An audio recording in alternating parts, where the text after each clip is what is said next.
আজিৰ এই ভিডিঅ'টোত আমি গ্ৰেড 3 আৰু গ্ৰেড 4ত অহাকৈ কিছুমান ইম্পৰ্টেণ্ট কুৱেশ্যন আলোচনা কৰিম। সো আপোনালোকে ভিডিঅ'টো ভালদৰে চাব। আজিৰ এই ভিডিঅ'টোত আমি 231 নম্বৰ কুৱেশ্যনৰ পৰা আলোচনা কৰিম। সো ইয়াৰ আগৰ পাৰ্টসমূহ যদি আপোনালোকে চোৱা নাই চেনেলটোত গৈ চাব পাৰে। আজিৰ প্ৰথম কুৱেশ্যনটো হ'ল পৃথিৱীৰ কনিষ্ঠতম নদীদ্বীপটোৰ নাম কি? যে পৃথিৱীৰ কনিষ্ঠতম নদীদ্বীপটোৰ নাম কি? অপশ্যনসমূহৰ ভিতৰত কাৰেক্ট অপশ্যনটো হ'ল অপশ্যন নম্বৰ সি উমানন্দ। যে পৃথিৱীৰ কনিষ্ঠতম নদীদ্বীপটোৰ নাম হ'ল উমানন্দ। এতিয়া আহিছো 232 নম্বৰ কুৱেশ্যনটোলৈ। কুৱেশ্যনটোত সুধিছে বৰাক নদীৰ উৎপত্তি কোনটো পাহাৰৰ পৰা হৈছে? যে বৰাক নদীৰ উৎপত্তি কোনটো পাহাৰৰ পৰা হৈছে? অপশ্যনসমূহৰ ভিতৰত কাৰেক্ট অপশ্যনটো হ'ল অপশ্যন নম্বৰ এ নগা হিলছ। যে নগা পাহাৰ। যে বৰাক নদীৰ উৎপত্তি নগা পাহাৰৰ পৰা হৈছে। এতিয়া আহিছো 233 নম্বৰ কুৱেশ্যনটোলৈ। কুৱেশ্যনটোত সুধিছে বৰাক নদীক বাংলাদেশক কি বুলি কোৱা হয়? যে বৰাক নদীক বাংলাদেশক কি বুলি কোৱা হয়? অপশ্যনসমূহৰ ভিতৰত কাৰেক্ট অপশ্যনটো হ'ল অপশ্যন নম্বৰ বি মেঘনা। যে বৰাক নদীক বাংলাদেশক মেঘনা বুলি কোৱা হয়। এতিয়া আহিছো 234 নম্বৰ কুৱেশ্যনটোলৈ। কুৱেশ্যনটোত সুধিছে বৰাক নদীৰ সৰ্বমুঠ দৈৰ্ঘ্য কিমান? যে বৰাক নদীৰ সৰ্বমুঠ দৈৰ্ঘ্য কিমান? অপশ্যনসমূহৰ ভিতৰত কাৰেক্ট অপশ্যনটো হ'ল option number B about 900 kilometre. যে প্ৰায় 900 কিলোমিটাৰ। যে বৰাক নদীৰ সৰ্বমুঠ দৈৰ্ঘ্য প্ৰায় 900 কিলোমিটাৰ। এতিয়া আহিছো 235 নম্বৰ কুৱেশ্যনটোলৈ। কুৱেশ্যনটোত সুধিছে ক'ত প্ৰাগজ্যোতিষ বা কামৰূপৰ ভূগোলৰ বিষয়ে লৈখিক বিৱৰণ পোৱা যায়? যে তলৰ কোনটোত প্ৰাগজ্যোতিষ বা কামৰূপৰ ভূগোলৰ বিষয়ে লৈখিক বিৱৰণ পোৱা যায়? অপশ্যনসমূহৰ ভিতৰত কাৰেক্ট অপশ্যনটো হ'ল option number C Kalika Purana of 10th century and Yoginitantra of 16th century। যে 10তম শতিকাৰ কালিকা পুৰাণ আৰু 16তম শতিকাৰ যোগিনীতন্ত্ৰত প্ৰাগজ্যোতিষ বা কামৰূপৰ ভূগোলৰ বিষয়ে লৈখিক বিৱৰণ পোৱা যায়। এতিয়া আহিছো 236 নম্বৰ কুৱেশ্যনটোলৈ। কুৱেশ্যনটোত সুধিছে ব্ৰহ্মপুত্ৰ আৰু বৰাক উপত্যকাৰ মাজত থকা পৰ্বত শাৰীৰ নাম কি? যে ব্ৰহ্মপুত্ৰ আৰু বৰাক উপত্যকাৰ মাজত থকা পৰ্বত শাৰীটোৰ নাম কি? অপশ্যনসমূহৰ ভিতৰত কাৰেক্ট অপশ্যনটো হ'ল option number D Barail mountain range. যে বৰাইল পৰ্বত শ্ৰেণী। যে ব্ৰহ্মপুত্ৰ আৰু বৰাক উপত্যকাৰ মাজত থকা পৰ্বত শাৰীটোৰ নাম হ'ল বৰাইল পৰ্বত শ্ৰেণী। এতিয়া আহিছো 237 নম্বৰ কুৱেশ্যনটোলৈ। কুৱেশ্যনটোত সুধিছে অসমৰ কাছাৰ জিলা আৰু ত্ৰিপুৰা ৰাজ্যৰ সীমাত থকা নদীখনৰ নাম কি? যে অসমৰ কাছাৰ জিলা আৰু ত্ৰিপুৰা ৰাজ্যৰ সীমাত থকা নদীখনৰ নাম কি? অপশ্যনসমূহৰ ভিতৰত কাৰেক্ট অপশ্যনটো হ'ল অপশ্যন নম্বৰ বি জিৰি। যে অসমৰ কাছাৰ জিলা আৰু ত্ৰিপুৰা ৰাজ্যৰ সীমাত থকা নদীখনৰ নাম হ'ল জিৰি। এতিয়া আহিছো 238 নম্বৰ কুৱেশ্যনটোলৈ। কুৱেশ্যনটোত সুধিছে অসমৰ বৈচিত্ৰ্যৰ দিশৰ পৰা চাবলৈ গ'লে অসম কিমান অঞ্চলৰ মধ্যৱৰ্তী এক অঞ্চল? অপশ্যনসমূহৰ ভিতৰত কাৰেক্ট অপশ্যনটো হ'ল option number C Indian Indo Malayan and Indo Chinese. যে ভাৰতীয় ইণ্ডো মলয়া আৰু ইণ্ডো চীন। এতিয়া আহিছো 239 নম্বৰ কুৱেশ্যনটোলৈ। কুৱেশ্যনটোত সুধিছে অসমত বৰ্তমান সময়ত কিমানখন অৰণ্য আছে? যে অসমত বৰ্তমান সময়ত কিমানখন অৰণ্য আছে? অপশ্যনসমূহৰ ভিতৰত কাৰেক্ট অপশ্যনটো হ'ল অপশ্যন নম্বৰ এ 18খন। যে অসমত বৰ্তমান 18খন অৰণ্য আছে। এতিয়া আহিছো 240 নম্বৰ কুৱেশ্যনটোলৈ। কুৱেশ্যনটোত সুধিছে অসমত বৰ্তমান সময়ত কিমানখন হস্তি সংৰক্ষিত বনাঞ্চল আছে? যে অসমত বৰ্তমান সময়ত কিমানখন হস্তি সংৰক্ষিত বনাঞ্চল আছে? অপশ্যনসমূহৰ ভিতৰত কাৰেক্ট অপশ্যনটো হ'ল অপশ্যন নম্বৰ বি 5খন। যে অসমত বৰ্তমান সময়ত 5খন হস্তি সংৰক্ষিত বনাঞ্চল আছে। এতিয়া আহিছো 241 নম্বৰ কুৱেশ্যনটোলৈ। কুৱেশ্যনটোত সুধিছে অসমত বৰ্তমান সময়ত কিমানখন বাঘ সংৰক্ষণ স্থল আছে? যে অসমত বৰ্তমান সময়ত কিমানখন বাঘ সংৰক্ষণ স্থল আছে?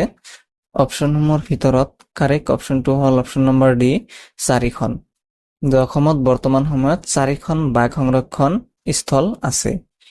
এতিয়া আহিছো 242 নম্বৰ কুৱেশ্যনটোলৈ। কুৱেশ্যনটোত সুধিছে অসমত বৰ্তমান সময়ত কিমানখন বিশ্ব ঐতিহ্য ক্ষেত্ৰ আছে?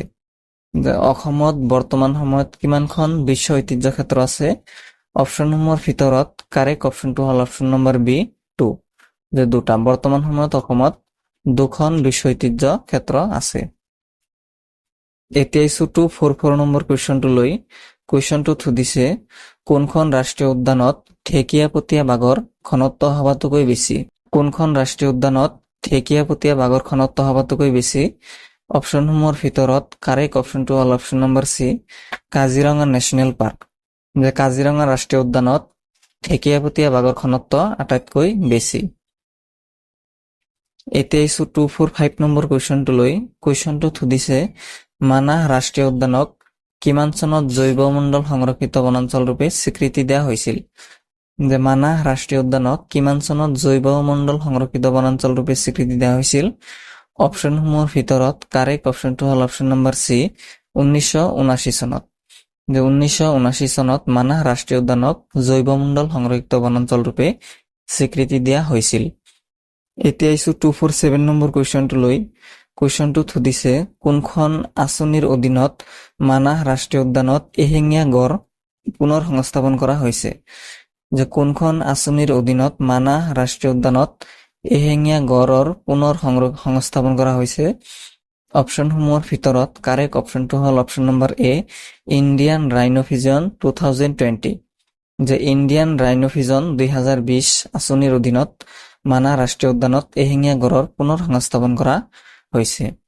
এতিয়া আহিছো 248 নম্বৰ কুৱেশ্যনটো লৈ। কুৱেশ্যনটোত সুধিছে অসমৰ সবাতোকৈ সৰু ৰাষ্ট্ৰীয় উদ্যানখনৰ নাম কি? যে অসমৰ সবাতোকৈ সৰু ৰাষ্ট্ৰীয় উদ্যানখনৰ নাম কি? অপশ্যনসমূহৰ ভিতৰত কাৰেক্ট অপশ্যনটো হ'ল option number C, Orang national park. যে অসমৰ আটাইতকৈ সৰু ৰাষ্ট্ৰীয় উদ্যান হ'ল ওৰাং ৰাষ্ট্ৰীয় উদ্যান। এতিয়া আহিছো 249 নম্বৰ কুৱেশ্যনটো লৈ। কুৱেশ্যনটোত সুধিছে অসমৰ ৰাষ্ট্ৰীয় উদ্যান আৰু অভয়াৰণ্য মিলি সৰ্বমুঠ মাটিকালি কিমান? যে অসমৰ ৰাষ্ট্ৰীয় উদ্যান আৰু অভয়াৰণ্য মিলি সৰ্বমুঠ মাটিকালি কিমান?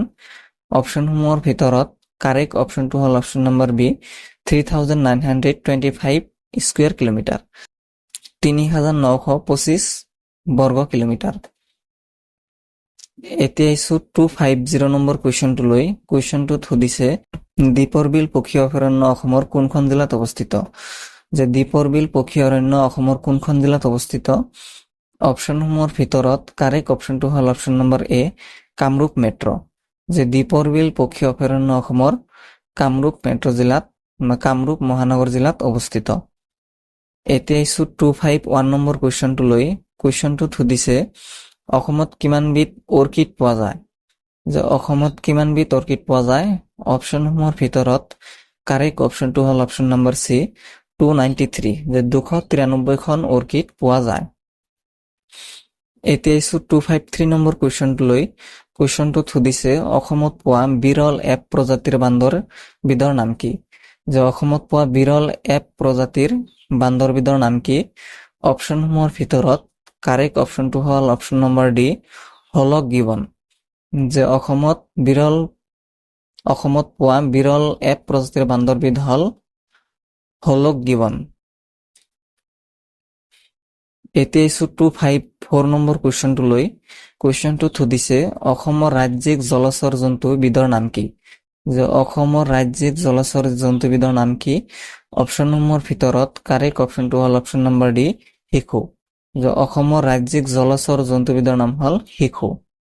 এতিয়া আহিছো 256 নম্বৰ কুৱেশ্যনটো লৈ। কুৱেশ্যনটোত সুধিছে দুষ্প্ৰাপ্য জীৱ জন্তুৰ নাম উল্লেখ থকা কিতাপখনৰ নাম কি? যে দুষ্প্ৰাপ্য জীৱ জন্তুৰ নাম উল্লেখ থকা কিতাপখনৰ নাম কি? অপশ্যনসমূহৰ ভিতৰত কাৰেক্ট অপশ্যনটো হ'ল option number B, Indian red data book. যে দুষ্প্ৰাপ্য জীৱ জন্তুৰ নাম উল্লেখ থকা কিতাপখনৰ নাম হ'ল ইণ্ডিয়ান ৰেড ডাটা বুক। এতিয়া আহিছো 257 নম্বৰ কুৱেশ্যনটো লৈ। কুৱেশ্যনটোত সুধিছে অসমত কোনটো জাতিয়ে প্ৰথম বসতি স্থাপন কৰিছিল? যে অসমত কোনটো জাতিয়ে প্ৰথম বসতি স্থাপন কৰিছিল? অপশ্যনসমূহৰ ভিতৰত কাৰেক্ট অপশ্যনটো হ'ল অপশ্যন নম্বৰ চি, অষ্ট্ৰিক্স। যে অসমত অষ্ট্ৰিক জাতিয়ে প্ৰথম বসতি স্থাপন কৰিছিল। এতিয়া আহিছো 258 নম্বৰ কুৱেশ্যনটো লৈ। কুৱেশ্যনটোত সুধিছে অষ্ট্ৰিকসকল কোনটো পথেৰে অসমলৈ আহিছিল? যে অষ্ট্ৰিকসকল কোনটো পথেৰে অসমলৈ আহিছিল? অপশ্যনসমূহৰ ভিতৰত কাৰেক্ট অপশ্যনটো হ'ল অপশ্যন নম্বৰ চি ৰাউট, যে সাগৰীয় ৰাস্তাৰে অষ্ট্ৰিকসকল অসমলৈ আহিছিল। এতিয়া আহিছো 259 নম্বৰ কুৱেশ্যনটোলৈ। কুৱেশ্যনটোত সুধিছে অসমৰ জনগাঁথনিলৈ তলত উল্লেখিত কোনটো জাতীয় অৰিহণা আগবঢ়াইছিল? অপশ্যনসমূহৰ ভিতৰত কাৰেক্ট অপশ্যনটো হ'ল option number D, all of this, যে ইয়াৰে সকলোকেইটা অসমৰ জনগাঁথনিলৈ তলৰ সকলোকেইটা জাতিয়ে অৰিহণা আগবঢ়াইছিল। এতিয়া আহিছো 260 নম্বৰ কুৱেশ্যনটোলৈ। কুৱেশ্যনটোত সুধিছে তলত উল্লেখিত কোনে তাত্ত্বিকভাৱে অসমীয়াৰ সংজ্ঞা প্ৰদান কৰিছিল? যে তলত উল্লেখিত কোনে তাত্ত্বিকভাৱে অসমীয়াৰ সংজ্ঞা প্ৰদান কৰিছিল? অপশ্যনসমূহৰ ভিতৰত কাৰেক্ট অপশ্যনটো হ'ল অপশ্যন নম্বৰ এ, ডক্টৰ লীলা গগৈ। ডক্টৰ লীলা গগৈয়ে তাত্ত্বিকভাৱে অসমীয়াৰ সংজ্ঞা প্ৰদান কৰিছিল। এতিয়া আহিছো 261 নম্বৰ কুৱেশ্যনটোলৈ। কুৱেশ্যনটোত সুধিছে অষ্ট্ৰিক লোকসকলৰ ৰূপটো কেনেকুৱা আছিল? যে অষ্ট্ৰিক লোকসকলৰ ৰূপটো কেনেকুৱা আছিল? অপশ্যনসমূহৰ ভিতৰত কাৰেক্ট অপশ্যনটো হ'ল অপশ্যন নম্বৰ বি, থিন, যে অষ্ট্ৰিক লোকসকলৰ ৰূপটো ক্ষীণ টাইপৰ আছিল। এতিয়া আহিছো 262 নম্বৰ কুৱেশ্যনটোলৈ। কুৱেশ্যনটোত সুধিছে মংগোলিয়ানসকল অসমলৈ কোনটো পথেৰে আহিছিল? যে মংগোলিয়ানসকল অসমলৈ কোনটো পথেৰে আহিছিল? অপশ্যনসমূহৰ ভিতৰত কাৰেক্ট অপশ্যনটো হ'ল option number D, Patkai hill range, যে পাটকাই পৰ্বত শ্ৰেণীৰে মংগোলিয়ানসকল অসমলৈ আহিছিল। এতিয়া আহিছো 263 নম্বৰ কুৱেশ্যনটোলৈ। কুৱেশ্যনটোত সুধিছে আৰ্যসকল ভাৰতলৈ কোনটো পথেৰে আহিছিল? আৰ্যসকল ভাৰতলৈ কোনটো পথেৰে আহিছিল? অপশ্যনসমূহৰ ভিতৰত কাৰেক্ট অপশ্যনটো হ'ল অপশ্যন নম্বৰ এ, নৰ্থ ৱেষ্ট ৰাউট, যে উত্তৰ পশ্চিম পথেৰে আৰ্যসকল ভাৰতলৈ আহিছিল। এতিয়া আহিছো 264 নম্বৰ কুৱেশ্যনটোলৈ। কুৱেশ্যনটোত সুধিছে লোকপিয়ল 2011 অনুসৰি অসমৰ জনসংখ্যা কিমান আছিল? যে লোকপিয়ল 2011 অনুসৰি অসমৰ জনসংখ্যা কিমান আছিল? অপশ্যনসমূহৰ ভিতৰত কাৰেক্ট অপশ্যনটো হ'ল অপশ্যন নম্বৰ এ, 3,12,05,576 জন। এতিয়া আহিছো 265 নম্বৰ কুৱেশ্যনটোলৈ। কুৱেশ্যনটোত সুধিছে অসমৰ বৃদ্ধিৰ হাৰ কিমান?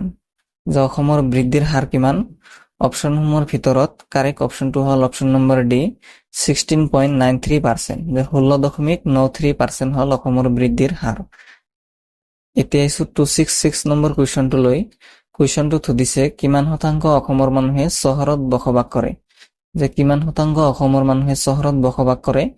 অপশ্যনসমূহৰ ভিতৰত কাৰেক্ট অপশ্যনটো হ'ল অপশ্যন নম্বৰ চি, 14%, যে 14% অসমৰ মানুহে চহৰত বসবাস কৰে। এতিয়া আহিছো 267 নম্বৰ কুৱেশ্যনটোলৈ। কুৱেশ্যনটোত সুধিছে অসমত সৰ্বমুঠ কিমানখন গাঁও আছে? যে অসমত সৰ্বমুঠ কিমানখন গাঁও আছে?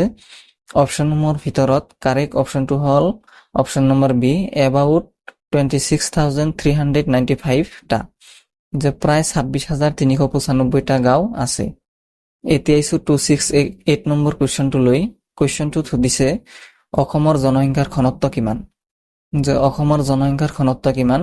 অপশ্যনসমূহৰ ভিতৰত কাৰেক্ট অপশ্যনটো হ'ল অপশ্যন নম্বৰ বি, 398 পাৰ্চনছ পাৰ স্কুৱেৰ কিলোমিটাৰ, যে প্ৰতি বৰ্গ কিলোমিটাৰত 398 জন।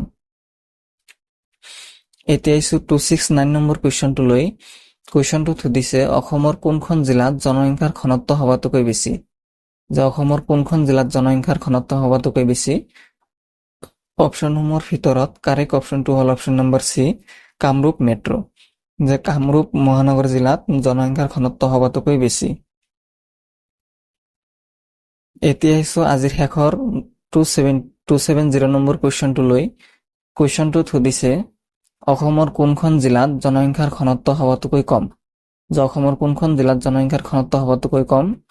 অপশ্যনসমূহৰ ভিতৰত কাৰেক্ট অপশ্যনটো হ'ল option number B, Dima Hasao, যে অসমৰ ডিমা হাছাও জিলাত জনসংখ্যাৰ ঘনত্ব সবাতোকৈ কম। এইকেইটাই আছিল আজিৰ প্ৰশ্ন। ভিডিঅ'টো কেনেকুৱা পালে আপোনালোকে কমেণ্টত জনাব। ভিডিঅ'টো ভাল পালে চেনেলটো ছাবস্ক্ৰাইব কৰিব আৰু ভিডিঅ'টোত এটা লাইক কৰি দিব। ধন্যবাদ।